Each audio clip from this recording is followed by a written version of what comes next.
Hello students, today we will see numericals of break-even analysis. Today's our content is सबसे पहले हम देखेंगे break-even analysis के related 3 numericals. उसके बाद we will discuss some important questions regarding to our today's session. So let's start with our first numerical, that is of break-even analysis. इसके अंदर आप देख सकते हो the fixed cost of a company is rupees 60,000, sales price per unit 30 rupees दिया गया है and variable cost per unit यहाँ पे 10 rupees दिया गया है. So you have to find break even quantity. आपको break even quantity यहाँ पे find करनी है. स्टूडेंट break even quantity क्या होता है? break even quantity मतलब कि एक ऐसी quantity वो जिस कंपनी ने बना दी और मार्केट में सेल कर दी तो कंपनी को प्रॉफिट भी नहीं होगा और लॉस भी नहीं होगा, मतलब कि कंपनी मुनाफा भी नहीं करेगी और नुकसान भी नहीं करेगी, तो उसको हम ब्रेक इवन क्वांटिटी बोलते हैं. बट ब्रेक इवन क्वांटिटी जो है वो हमें मार्केट में सेल डेफिनेटली करनी पड़ेगी. अगर वो हमने सेल नहीं की तो कंपनी की जो इन्वेंट्रीज है वो बढ़ जाएगी और इन्वेंट्री बढ़ गई तो कंपनी बाय डिफॉल्ट लॉस में चली जाएगी. तो ब्रेक इवन क्वांटिटी जो है उसके रिगार्डिंग जो अगर आपको पता न हो तो आप प्लेलिस्ट में जाके उसके रिगार्डिंग जो भी वीडियोस है that is of break even analysis, वहां पे हमने 3 वीडियो अपलोड किए हैं, वो वीडियोस आप देख सकते हो और ब्रेक इवन एनालिसिस क्या है उसके बारे में पूरा स्टडी कर सकते हो. So let's start with our numerical. आप स्क्रीन के ऊपर अपना जो गिवन डेटा है वो वहां पे आप देख सकते हो. गिवन डेटा हमने क्या किया है, जो क्वेश्चन है उसके अंदर से हमने गिवन डेटा निकाला है. गिवन डेटा में आप देख सकते हो फिक्स कॉस्ट जो है दैट इज ऑफ 60,000 रुपीस. उसके बाद जो सेल्स प्राइस है पर यूनिट जो अकॉर्डिंग टू फॉर्मूला हम स्मॉल बी से उसको डिनोट करते हैं, तो यहाँ पे आपको स्मॉल बी 30 रुपीस दिया है और small A that is variable cost वो आपको 10 रुपीस दिया गया है. तो आपको फाइंड करने को क्या बोला है, break even quantity. Break even quantity जो है उसको हम Q1 से डिनोट करते हैं, राइट स्टूडेंट्स. तो आप नेक्स्ट स्लाइड में अभी देख सकते हो कि ब्रेक इवन क्वांटिटी की फॉर्मूला क्या है, that is Q1 equal to F upon B minus A. F मतलब फिक्स कॉस्ट. तो हमने यहाँ पे क्या किया, जो गिवन डेटा है उसमें से ये सारी वैल्यू यहाँ पे रख दी है. फिक्स कॉस्ट की क्या वैल्यू है 60,000 अपॉन 30 माइनस 20. तो उसके ऊपर से आपको जो आंसर मिल रहा है दैट इज 6,000 यूनिट्स. तो 6,000 यूनिट्स आपकी ब्रेक इवन क्वांटिटी हो गई. जो आपका Q1 है वो आपको 6,000 यूनिट यहाँ पे मिल गया. तो इसका मतलब क्या हुआ, जब 6,000 यूनिट्स कंपनी मार्केट में सेल करेगी तो कंपनी को प्रॉफिट भी नहीं होगा और लॉस भी नहीं होगा. In our next slide you can see next numerical of break even analysis. अभी यहाँ पे आपको डेटा दिया गया है कि फिक्स कॉस्ट जो है वो 12 लाख रुपए, उसके बाद जो टोटल सेल्स आपको दिया गया है वो 70 लाख रुपीस है, उसके बाद वेरिएबल कॉस्ट जो आपको दी गई है वो 40 लाख रुपीस है एंड नंबर ऑफ यूनिट्स जो है वो आप देख सकते हो 35,000 है. तो इसके रिगार्डिंग जो गिवन डेटा है वो अभी आप देख सकते हो. फिक्स कॉस्ट मतलब F होगा, उसको हमने दिया है 12 लाख रुपीस. उसके बाद टोटल सेल्स यहाँ पे आप देख सकते हो 70 लाख. सिमिलरली वेरिएबल कॉस्ट है 49 lakh rupees and number of unit 35,000. अब हम क्या करेंगे, हमें ब्रेक इवन क्वांटिटी निकालनी है. हमें ब्रेक इवन क्वांटिटी निकालनी है तो अब हम क्या करेंगे उसके रिगार्डिंग आप नेक्स्ट स्लाइड में देख सकते हो. यहाँ पे आपको जो सेल्स की वैल्यू दी है वो पर पीस नहीं दी गई है, वो आपको टोटल पीस के ऊपर दी है. तो हमने यहाँ पे क्या किया, हम सबसे पहले यहाँ पे वेरिएबल कॉस्ट निकालेंगे पर पीस, जिसको हम डिनोट करते हैं स्मॉल ए से.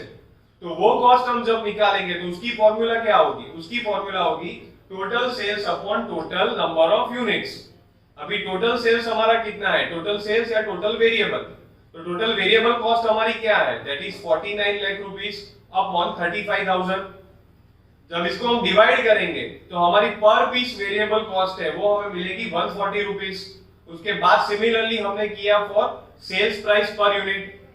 सेल्स प्राइस पर यूनिट जो है उसको हम डिनोट करते हैं स्मॉल बी से.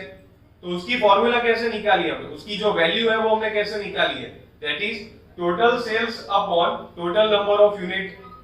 टोटल सेल्स हमें यहाँ पे दिया गया है 70 लाख रुपीस अपॉन 35,000. तो वहां पे हमें जो सेल्स प्राइस पर यूनिट मिल रही है दैट इज 200 रुपीस. आप देख सकते हो 200 रुपए हमें यहाँ पे मिले. तो अब हमें स्मॉल बी और स्मॉल ए की वैल्यू मिल गई. आगे के न्यूमेरिकल में क्या था, स्मॉल ए और स्मॉल बी की जो वैल्यू है वो आपको डायरेक्टली दे दी गई थी। यहाँ पे हमने क्या किया, ये जो वैल्यू है वो हमने फाइंड की है।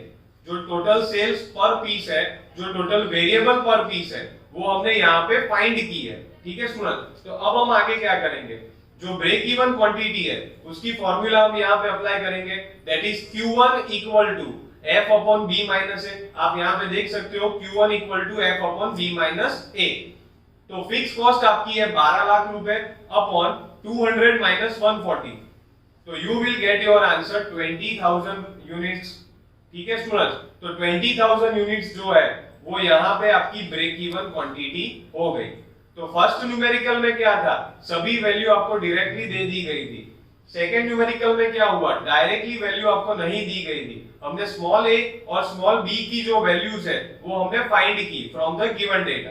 सो let's see our next numerical, that is numerical number 3।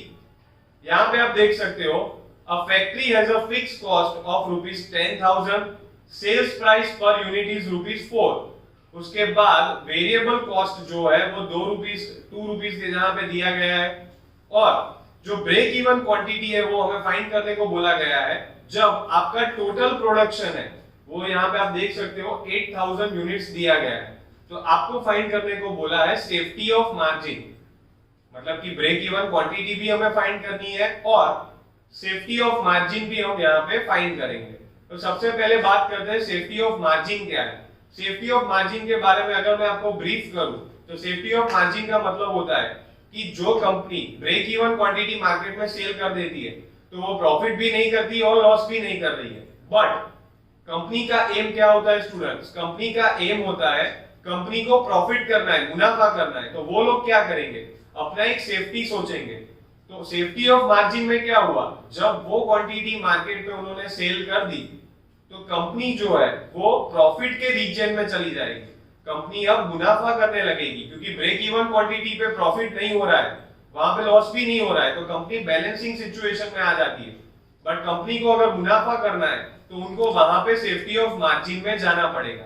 तो सेफ्टी ऑफ मार्जिन को हम डेल्टा से डिनोट करेंगे, बट जो टोटल प्रोडक्शन है उसको हम Q2 से डिनोट करते हैं। तो let's see first of all our given data. Given data यहाँ पे आप देख सकते हो, फिक्स कॉस्ट है दैट इज 10,000 रुपीस, उसके बाद सेल्स कॉस्ट पर यूनिट आपको 4 रुपीस दिया गया है, एंड वेरिएबल कॉस्ट आपको 2 रुपीस दिया गया है। पर पीस की यहाँ पे बात हो रही है। आगे देखते हैं, यहाँ पे आप देख सकते हो ब्रेक इवन क्वांटिटी जो है वो आपको फाइंड करने को बोला गया है, एंड टोटल क्वांटिटी, जैसे कि हमारी मार्जिन ऑफ सेफ्टी में बात हुई, टोटल क्वांटिटी जो है उसको हम डिनोट करते हैं Q2 से। तो Q2 आपको यहाँ पे दिया गया है 8,000 यूनिट, Q2 आपको दिया गया है 8,000 यूनिट, और हमें बोला गया है कि आपको फाइंड करना है मार्जिन ऑफ सेफ्टी, जिसको हम डेल्टा से डिनोट करते हैं। जो ट्राइंगल का सिंबल आप देख रहे हो उसको हम डेल्टा बोलेंगे। So let's start with our solution. You can see here break even quantity. Break even quantity की फॉर्मूला क्या है? That is F upon B minus A, जो अभी तक आगे के न्यूमेरिकल्स में भी हमने कर दिया। तो F upon B minus A में जब आप वैल्यू रख रहे हो तो you will get 5,000 units। आपको यहाँ पे 5,000 units मिल गया। That is your Q1. Now we will discuss about margin of safety. Students, margin of safety क्या होता है? तो वो तो हमने अभी आगे बात कर ली, बट उसकी जो फॉर्मूला है that is Q2 minus Q1 upon Q1। But अभी हमें आंसर यहाँ पे परसेंटेज में चाहिए, तो हमने क्या किया है, यहाँ पे उसको मल्टीप्लाई बाय 100 कर दिया है। उसको मल्टीप्लाई बाय जब 100 करेंगे तो हमें परसेंटेज में वैल्यू मिल जाएगी। तो Q2 हमें अभी मिला है 8,000 जो हमें गिवन डेटा में दिया गया है, और Q1 की जो वैल्यू है वो आपको ऊपर के स्टेप में मिल गई, दैट इज 5,000। तो हमने क्या किया यहाँ पे 8,000 माइनस 5,000 अपॉन 5,000 इंटू 100। इसको जब आप सॉल्व करोगे तो you will get 37.5% as your safety margin. तो आज हमने यहाँ पे क्या किया ये न्यूमेरिकल में, कि जो ब्रेक इवन क्वांटिटी हमें मिली दैट इज 5,000 यूनिट्स, और जो मार्जिन ऑफ सेफ्टी हमें मिला दैट इज 37.5%। तो आज के रिगार्डिंग जो सेशन में हमने डिस्कस किया उसके रिगार्डिंग जो क्वेश्चंस है वो आप अपनी स्क्रीन के ऊपर देख सकते हो।